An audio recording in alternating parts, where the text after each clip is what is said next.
"Daddy, can I bring a warm soup to that woman?" What this billionaire dad does is unbelievable. The cold cut through Chicago like a razor. Nathan Carter closed the kitchen window and sighed, watching the heavy snowflakes fall outside. The forecast was for a storm all night, and he knew that meant even more people needing help on the streets. "Daddy, are you really going out in this horrible weather?" Nathan turned around. Chloe was standing in the kitchen doorway, hugging her favorite teddy bear, a brown stuffed animal she called Mr. Teddy. At 5 years old, she had blonde hair that shone like pure gold and blue eyes that seemed to hold all the secrets of the universe. "I have to, Princess. It's precisely because of this weather that I need to go out." "Why?" She tilted her little head, curious. Nathan crouched down to her level. It was amazing how Chloe always asked the right questions, even without knowing it. "Because there are people out there who don't have a warm place like ours to protect themselves from the cold." "Imagine if it were us out there, freezing?" Chloe frowned, thoughtful. Nathan loved how she processed information. She wasn't just any child. There was something very special in the way she saw the world around her. "Can I go with you?" The question caught Nathan completely off guard. He hesitated, looking out the window once more. The area where he made the deliveries wasn't exactly dangerous, but it was no place for a 5-year-old girl on a freezing night like this. "I don't know, Chloe. It's very late and very cold out there." "Please." She made that irresistible face that always melted his heart. "I promise I'll stick right by you the whole time." "I really promise." Nathan thought for a few seconds. Maybe it would be good for her to see how other people lived. Chloe had absolutely everything: a huge mansion, expensive toys, beautiful clothes, delicious food whenever she wanted. But sometimes he wondered if she truly understood how lucky she was. "All right then. But you're going to turn into a little marshmallow with all the clothes I'm going to put on you." "Really?" Her eyes sparkled with pure joy. "Really? Today, we're a team of superheroes for good." 20 minutes later, Chloe looked like a little doll wrapped in layers and layers of warm clothes. Nathan carried the huge thermal bags filled with steaming soups to the car. The project had started 2 years ago, right after he sold his tech company and decided to do something that truly mattered. Every Friday, he and a few friends would get together to prepare hot food and take it to the city streets. "How many soups fit in there, Daddy?" "About 60, maybe 70 today." "Wow, are there that many people who don't have food?" Nathan started the engine and waited for it to warm up, his heart aching a little. "Yes, there are, unfortunately, a lot of people. That's very sad." "It is very sad, Princess, but that's why we're here, right? To help." The drive downtown took almost an hour because of the non-stop snow. Chloe spent the entire trip glued to the window, watching everything with those curious eyes. As they got closer to their destination, the houses became smaller and older. The streetlights were dim, and many windows were covered with wooden boards. "Is this where they live?" Chloe asked softly, her voice full of astonishment. "Some live in shelters nearby. Others sleep on the street, under awnings, or wherever they can find a little protection." "On the street, but it's freezing." "I know, Princess. That's why we're here." Nathan parked near the central square. 2 other cars were already there. Marcus and Elena, his faithful partners in the project, had arrived first and were already taking things out of their cars. They greeted each other quickly and started setting up the makeshift tables. "And who is this beautiful princess?" Eleanor smiled at Chloe, who hid a little behind her father's legs. "Did you come to help us today?" "This is my daughter, Chloe. Chloe, this is Elena." "Hi." Chloe waved shyly, still half hidden. "Are you going to hand out soups with us?" Eleanor asked warmly. Chloe looked at her father, who nodded and smiled encouragingly. "I am." "That's great. I really need a special assistant today." In a few minutes, a line began to form in the square. People of all ages approached slowly, some with old but tidy clothes, others clearly in a much more difficult situation. Nathan kept an eye on Chloe the whole time. She was quiet but paying attention to every detail. "Good evening, Mrs. Davis." Nathan handed a hot soup to an elderly woman he knew from other Fridays.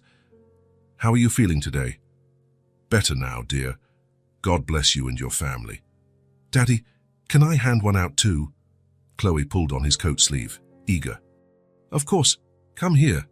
Nathan lifted her into his arms so she could reach the table. The next in line was a young man, no more than 20 years old, who looked like he hadn't slept in days. Here's your soup. Chloe handed him the cup very carefully. Tias, I hope you really like it. The young man smiled. It was the first real smile Nathan had seen on him in all the weeks he'd been coming there. Thank you, little one. I'm sure I'll love it. Be careful not to burn your tongue, Chloe added, concerned. The line kept moving. Chloe loosened up as she handed out the soups, always with a kind phrase. This will warm you up. Drink it slowly. I hope you really enjoy it. Nathan felt his chest swell with pride with each passing minute. His little girl had a giant heart.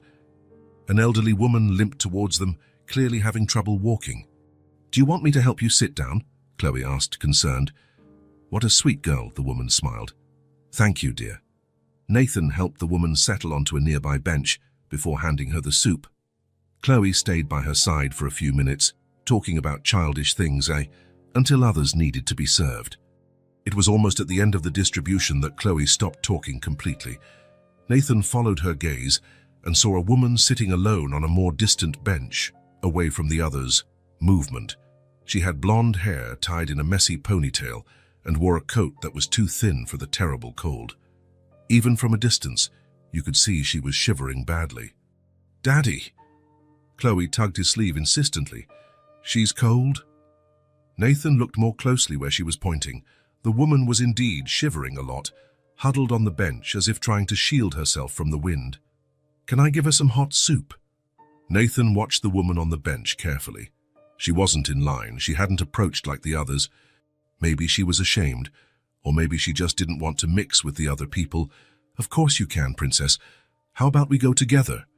They approached slowly, without rushing. The woman looked up when she saw them coming, and Nathan felt a very strange tightness in his chest. There was something extremely familiar about her face, but he couldn't quite place what it was. So hi. Chloe held the cup with her two small hands, careful not to spill. I brought you some nice warm soup. The woman looked at Chloe, then at Nathan, and back to Chloe. Her blue eyes filled with tears instantly. For me? Uh-huh. It's really warm. It'll warm you all up inside. The woman extended her trembling hands and took the soup very carefully. When her fingers touched Chloe's for a second, Nathan saw tears start to roll down her face. Thank you. Her voice came out completely choked. Thank you so much. You're welcome. What's your name? The woman took a moment to be able to answer. Sophie, I'm Sophie.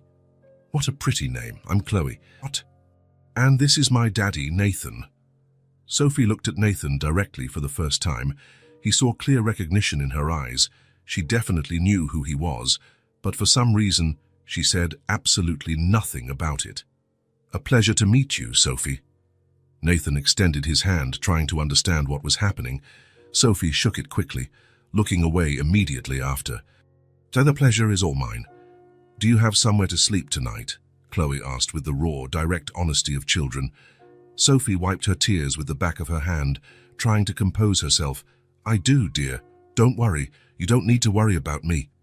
Take care of yourself in the cold, okay? Promise. I promise. Thanks again for the soup. You are angels. Nathan felt he should say something, but he had no idea what. There was something about that woman that left him deeply unsettled, not in a bad way, but as if he were forgetting something very, very important. If you need anything, he started, not knowing how to finish. I'm fine, thank you. Sophie hurried to reply. You've already done more than enough, much more. They said goodbye and returned to the table to finish the distribution. Nathan glanced back once and saw Sophie watching Chloe with an expression he couldn't understand at all. When she noticed he was looking, she turned her face away immediately. The rest of the distribution flew by, but Nathan couldn't stop thinking about Sophie. Who was she exactly? Why had she recognized him so clearly? And most importantly, why did she look at Chloe in such an intense and strange way? Daddy, are you okay? Chloe tugged his sleeve as they put the last things in the car. I'm fine, Princess. Why? You got very quiet after we talked to Sophie. It seems like you're thinking about something important. Nathan smiled, impressed once again. His daughter really didn't miss a thing. Just thinking about some things.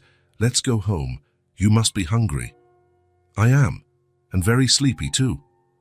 The ride back was much quieter than the ride there. Chloe was visibly tired, but Nathan could see by the passing lights that she was awake, thinking about everything she had seen. Daddy? Yes, Princess. Helping was really good.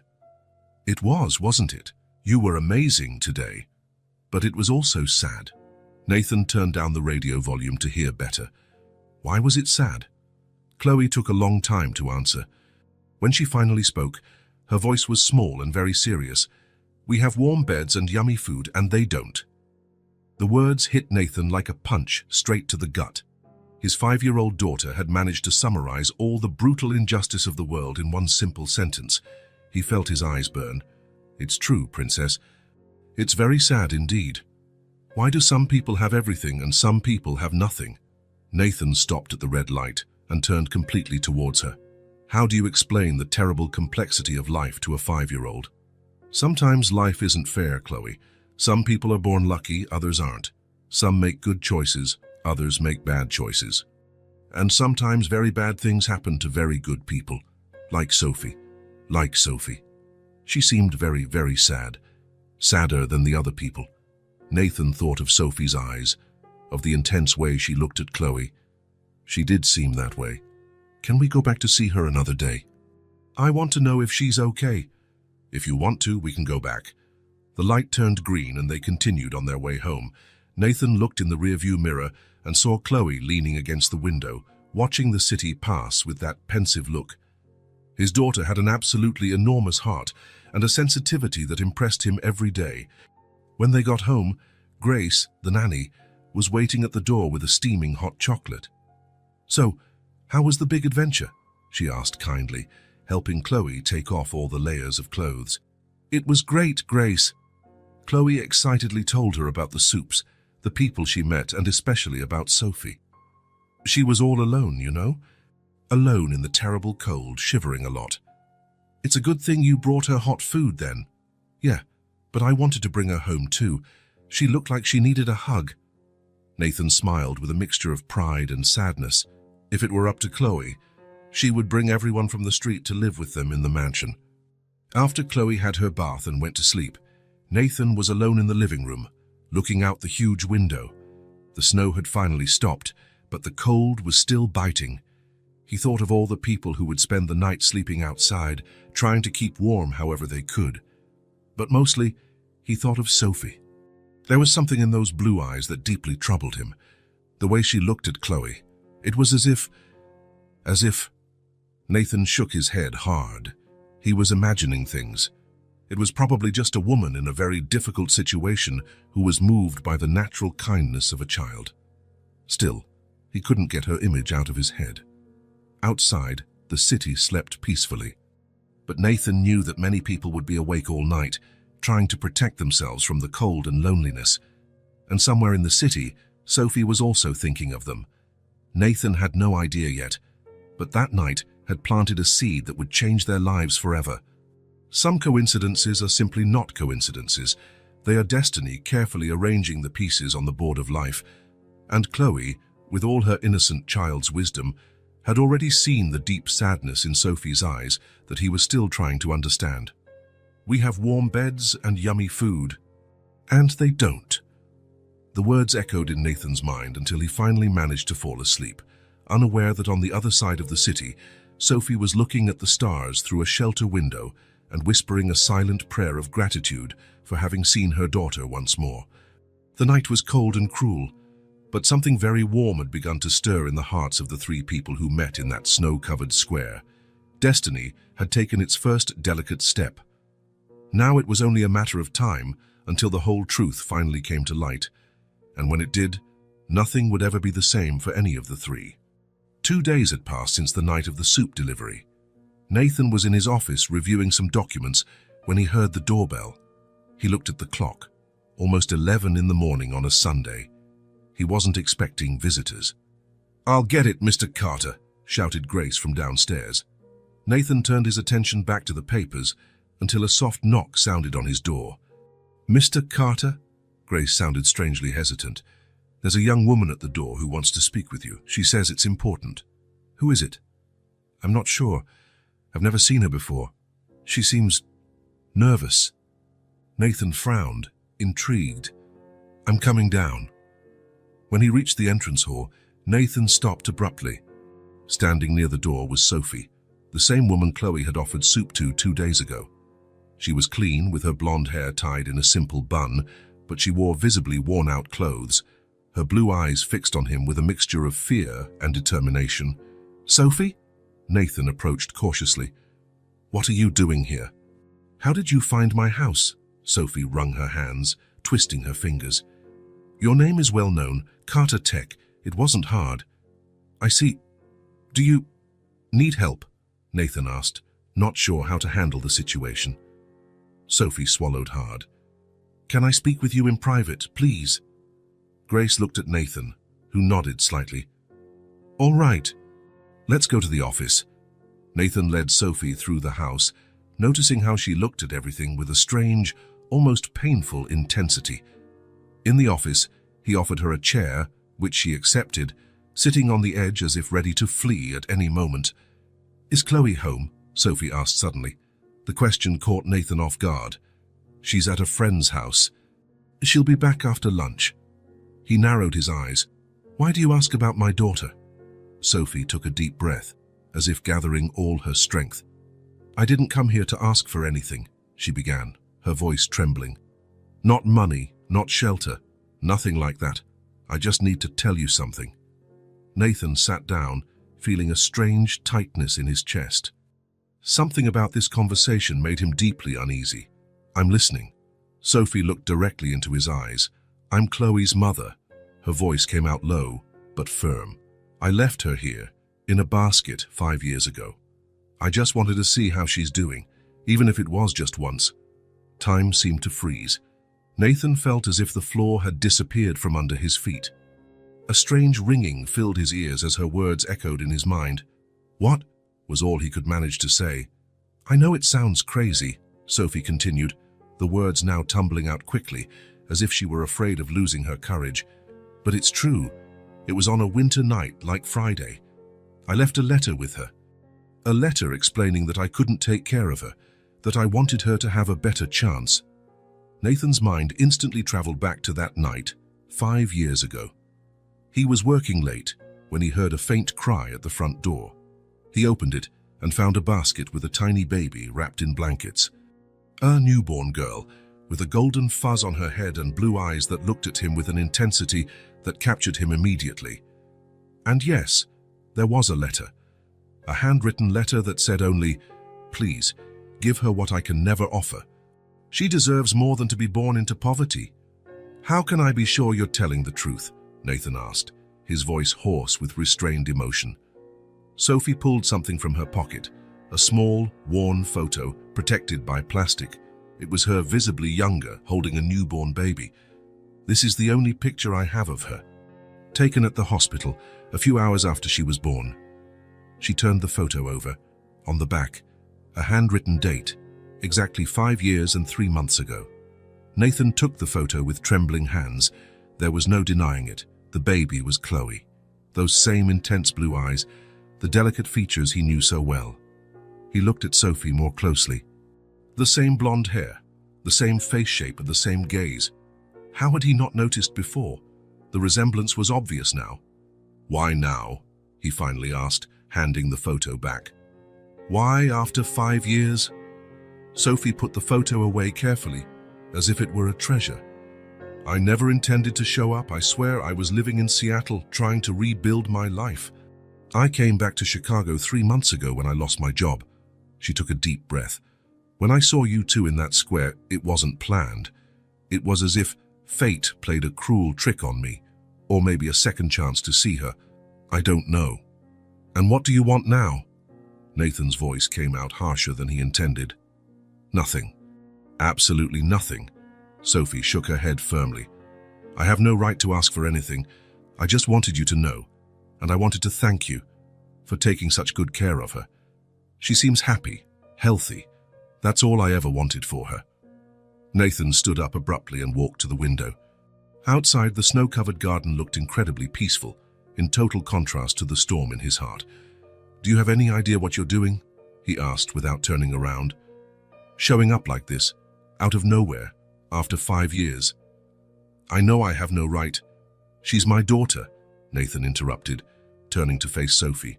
"My daughter in every way that matters. I was the one who rocked her to sleep every night when she had colic. I was the one who taught her to walk, to talk, to read. I was the one who was by her side through every fever, every nightmare, every achievement." Silent tears began to stream down Sophie's face. "I know, and I'm eternally grateful for that." "Then why come back? Why now?" "Because since I saw her in that square, I can't sleep right. I can't breathe right." Sophie wiped her tears with the back of her hand. "I just needed to tell you the truth. You deserved to know." Nathan felt a mixture of anger, fear, and confusion. Part of him wanted to throw this woman out of his house and never see her again. Another part understood the desperate gesture of a mother who gave up her own child for love. "You're not taking her away."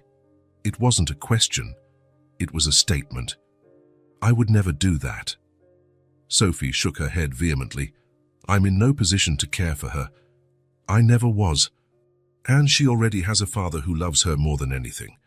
Nathan sat down again, feeling suddenly exhausted. Memories of the last 5 years flashed through his mind like a high-speed film. The faint cry on that winter night, the immediate decision to keep the baby, the desperate search for clues about the mother, a search he eventually abandoned, accepting that Chloe was his daughter now. "Do you know what happened after I found Chloe?" he asked after a long silence. Sophie shook her head. "I spent the entire night sitting beside the makeshift crib, just looking at her. I couldn't believe someone had abandoned such a perfect creature." Nathan smiled faintly at the memory. "The next day, I hired the best lawyers to start the adoption process. I used every resource I had to make it official as quickly as possible." He stared at Sophie. "I looked for you, not to give Chloe back, but to understand, to make sure she hadn't been stolen or something like that. I would never do that to my own baby. I know that now." Nathan took a deep breath. "When I didn't find any clues, I decided it was for the best. Chloe was my daughter now. She is my daughter. And she will continue to be," Sophie assured him. "I'm not here to change that." A heavy silence fell over the room. Nathan tried to process all the information, all the emotions overwhelming him. "Why my doorstep?" he finally asked. "Of all the houses in Chicago, why mine?" Sophie lowered her eyes. "I did some research. I knew who you were, a successful businessman, single, no children. I thought you could give her everything I never could, and it seems I was right." She looked around at the luxurious office. "She has a life I couldn't have imagined for her, even in my wildest dreams." The doorbell rang again, making them both jump. Nathan looked at the clock. Noon. Probably Chloe returning from her friend's house. "It's her," he said, feeling a sudden panic. "You need to leave now." Sophie stood up quickly. "Yes, of course. I don't want to cause any trouble." "Mr. Carter," Grace's voice came from the other side of the door. "Chloe is here." "I'm coming, Grace." "Ask her to wait for me in the TV room." "Yes, sir." Nathan turned to Sophie, who seemed torn between the desperate desire to see Chloe one more time and the fear of causing the girl harm. "I'll take you out the back," he said. "Chloe can't see you here, not like this, not now." Sophie nodded, visibly disappointed but understanding. "I understand."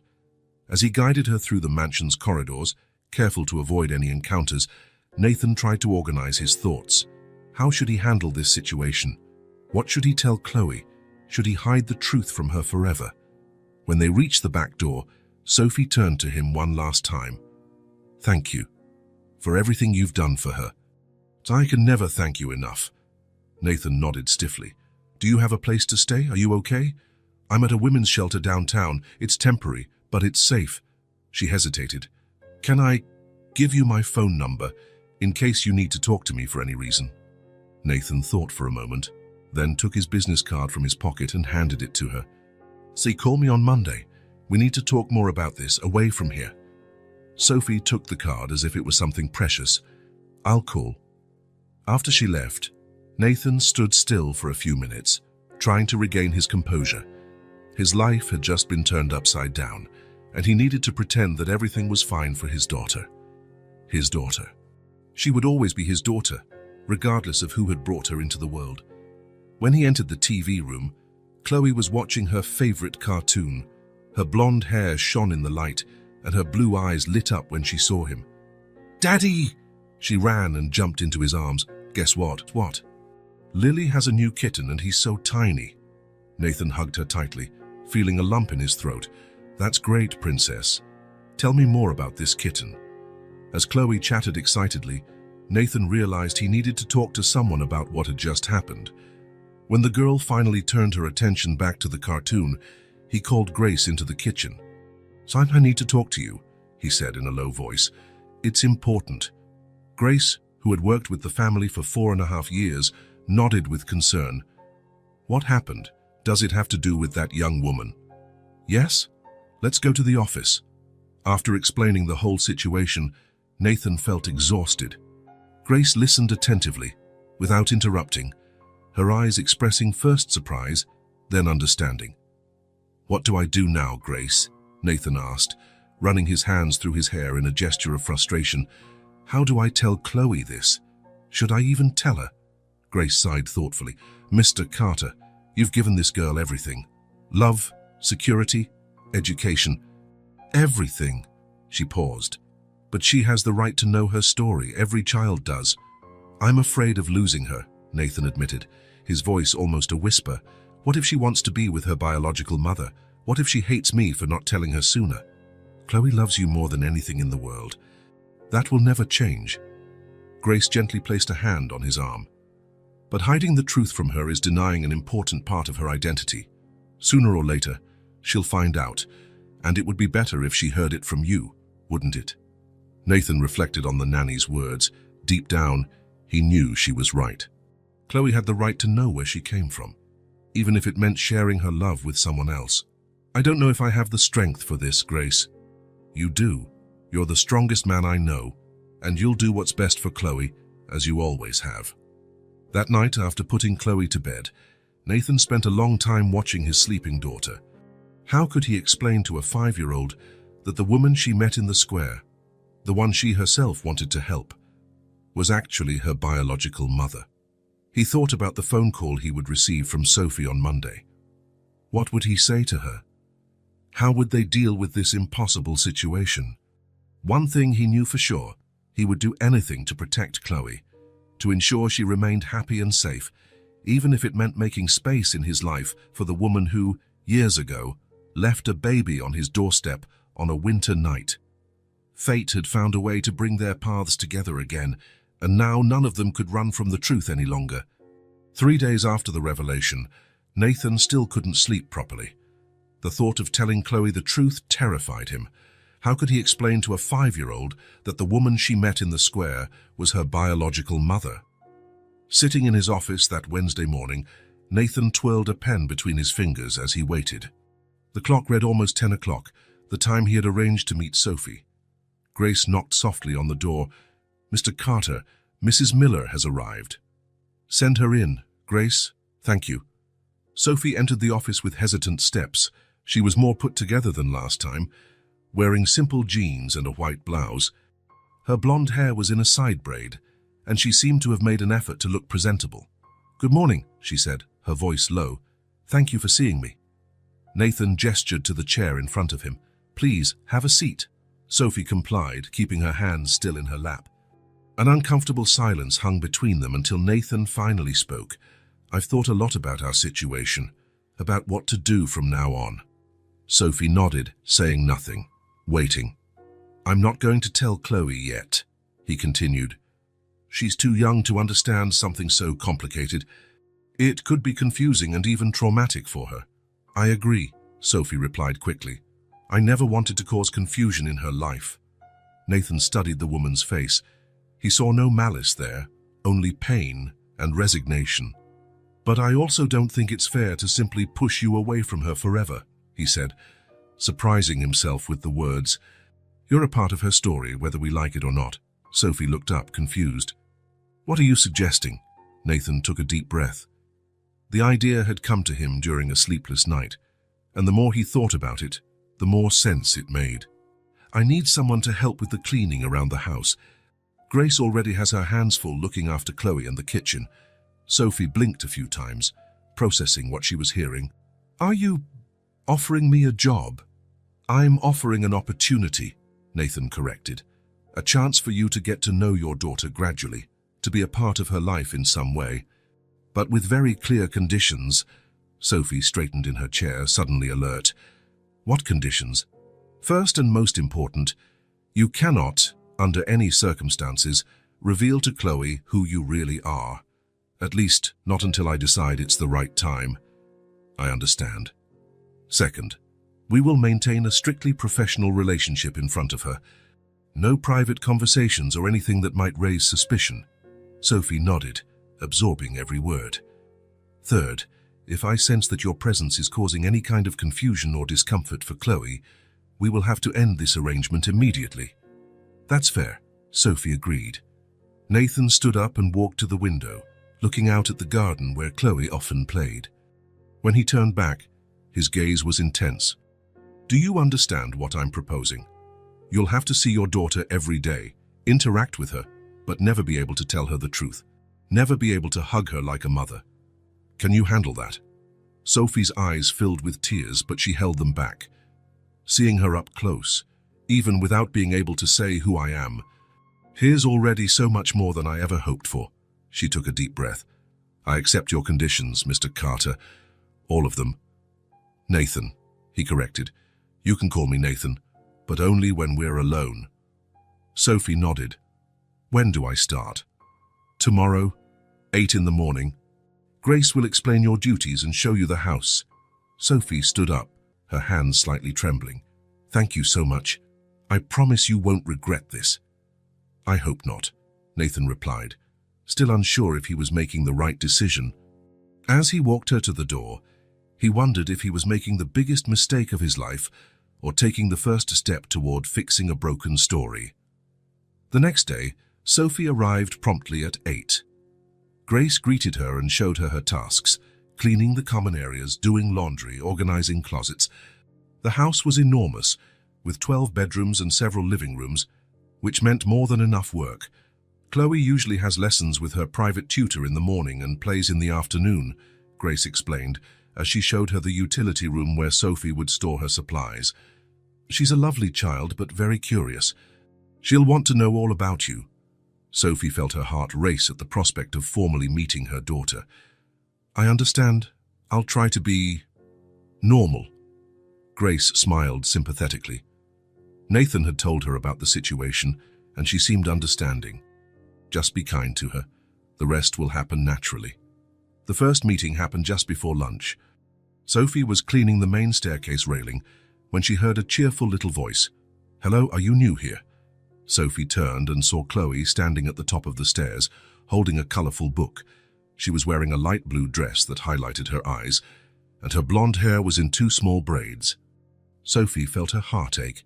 It was like looking at a miniature version of herself. Hi, Sophie replied, trying to control the tremor in her voice. Yes, I started today. My name is Sophie. Chloe's eyes widened. Sophie? Like the lady from the square? Sophie smiled, surprised she remembered. Exactly. That's me.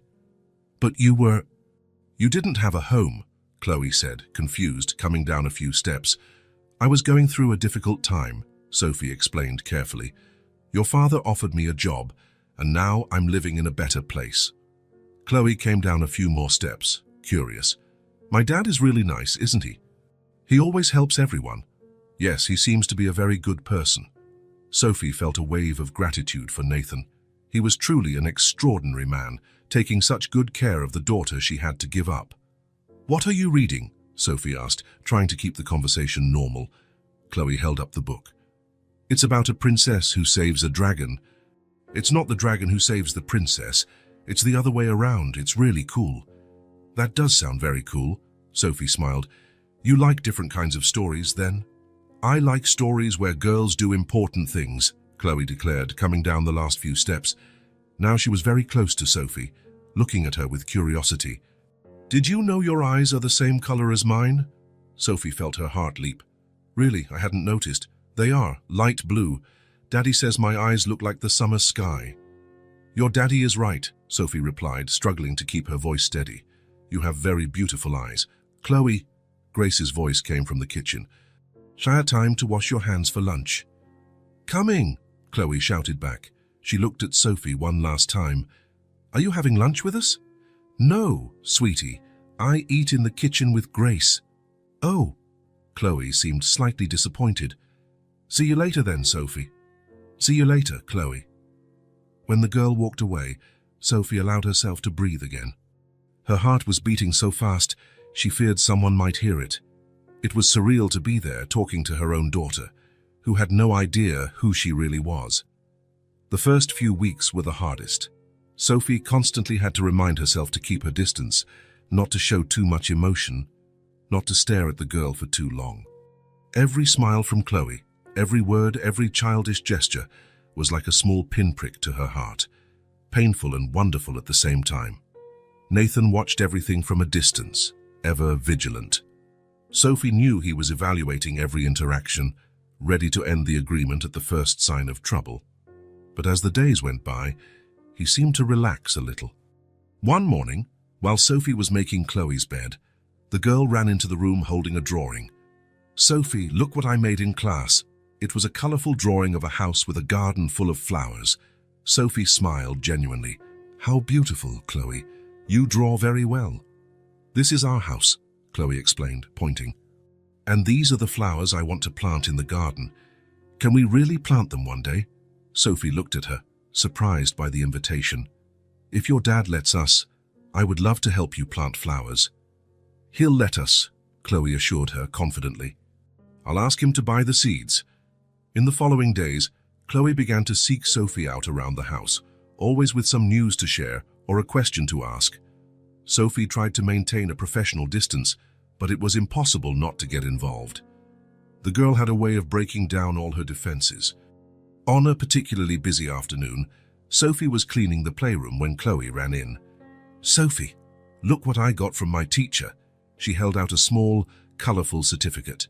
It's because I learned all the letters and numbers. Sophie looked at the paper with a genuine smile. That's amazing, Chloe. You must be very smart.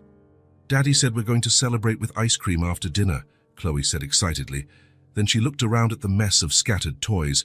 Oops, I should have put this away before I left. It's okay, I can clean it up. No, Chloe protested. Daddy always says we should be responsible for our things. I'll help you. Sophie smiled, crouching down beside the girl. We can do it together then. As they put away dolls, blocks, and colorful books, Sophie felt a simple, pure happiness. It was a common, everyday moment. But for her, it was precious, a small piece of the life she never had with her daughter. You're very organized, Sophie commented, watching how Chloe stacked the blocks by size. I like things in the right place, Chloe replied, with adult-like seriousness. It's easier to find them later. Sophie laughed softly. You're absolutely right. Chloe stopped what she was doing and looked at Sophie with curiosity. Do you have kids, Sophie? The question caught Sophie off guard. She felt as if all the air had been sucked from her lungs. No, she finally replied. I don't have any children. But you'd be a good mom, Chloe declared, with the unshakable certainty of children. You're patient and you explain things well. Sophie swallowed the lump that formed in her throat. Thank you, Chloe. That's very kind of you. That night, alone in her small apartment, which she had managed to rent thanks to the salary Nathan paid her, Sophie cried herself to sleep. Chloe's innocent words echoed in her mind. You'd be a good mom. If only she knew. As the weeks turned into months, Sophie became a constant presence in Chloe's life. The girl began to seek her out naturally, sharing stories from school, showing her drawings, asking for help with small tasks. One afternoon, Chloe found Sophie folding clothes in the laundry room. Sophie, do Do you know how to do braids? Sophie smiled. I do. Why? I want to learn how to do them like yours, can I? Of course. Come here. Sophie got a small mirror and showed Chloe how to weave the strands of hair. The girl tried several times, her tongue stuck between her teeth in concentration. It's harder than it looks, Chloe complained after another failed attempt. It takes time to learn, Sophie assured her. It took me a while too. Can you